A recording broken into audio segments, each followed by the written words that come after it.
অন্নপূর্ণা ভান্ডারের সমস্ত পুরনো ফর্ম বাতিল। এবার নতুন করে আবার ফর্ম ফিল আপ করতে হবে সকলকে। শুধু তাই নয়, এবার মূল ফর্মের পাশাপাশি আরো একটি করে নতুন ফর্ম জমা দেওয়ার নিয়মও চালু হয়েছে।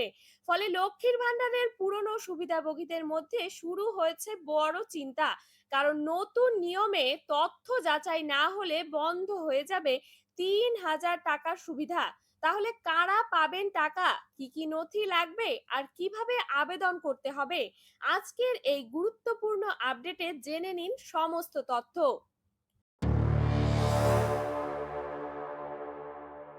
বড় সিদ্ধান্ত, অন্নপূর্ণা ভান্ডার প্রকল্পে এবার নতুন নিয়ম চালু হয়েছে।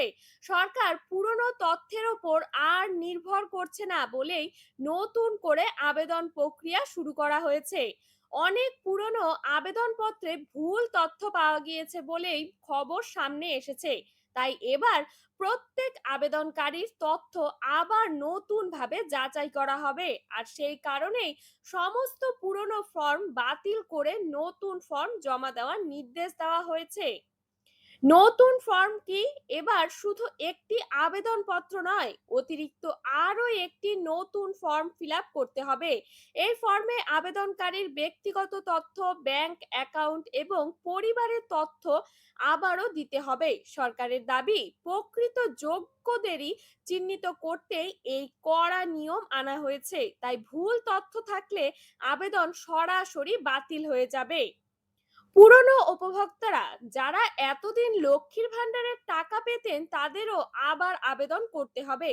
কারণ এবার নতুন ডাটাবেস তৈরি করা হবে আর প্রত্যেকের তথ্য নতুন ভাবে যাচাই করা হবে। ফলে পুরনো তালিকায় নাম থাকলেই টাকা পাওয়া যাবে না। সময় মতো নতুন ফর্ম জমা না দিলে ভবিষ্যতে টাকা বন্ধ হয়ে যাবে। জমা পদ্ধতি, নতুন ফর্ম অনলাইন এবং অফলাইন দুই ভাবেই জমা করা যাবে। দুয়ারে সরকার, ক্যাম্প, ব্লক অফিস বা স্থানীয় প্রশাসনিক অফিস থেকে ফর্ম সংগ্রহ করা যাবে। পাশাপাশি অফিসিয়াল পোর্টাল চালু হলে বাড়িতে বসেও আবেদন করা সম্ভব হবে। তবে এবার আবেদন করার সময় সমস্ত তথ্য ভালোভাবে মিলিয়ে নেওয়া খুবই জরুরি। প্রয়োজনীয় নথি, যে আবেদন করার সময় Aadhaar card, voter card, bank passbook, ration card এবং মোবাইল নাম্বার লাগতে পারে। এছাড়াও ব্যাংক অ্যাকাউন্টের সঙ্গে আধার লিংক আছে কিনা সেটাও যাচাই করা হবে। কোনো তথ্য ভুল থাকলে আবেদন আটকে যাবে। তাই আগে থেকেই সমস্ত নথি প্রস্তুত রাখার পরামর্শ দেওয়া হচ্ছে। কারা টাকা পাবেন? সরকারি নির্দেশিকা অনুযায়ী মূলত আর্থিকভাবে দুর্বল এবং যোগ্য মহিলারাই এই প্রকল্পের সুবিধা পাবেন। প্রতি মাসে ৩,০০০ টাকা পর্যন্ত আর্থিক সহায়তা দেওয়া হবে।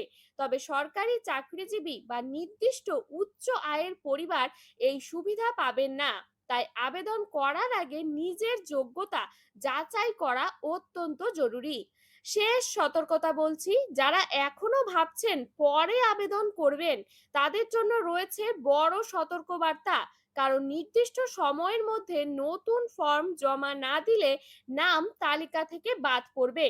এমনকি ভবিষ্যতে ৩,০০০ টাকার সুবিধাও বন্ধ হয়ে যাবে। তাই দেরি না করে যত দ্রুত সম্ভব নতুন নিয়ম অনুযায়ী আবেদন করার প্রস্তুতি শুরু করুন।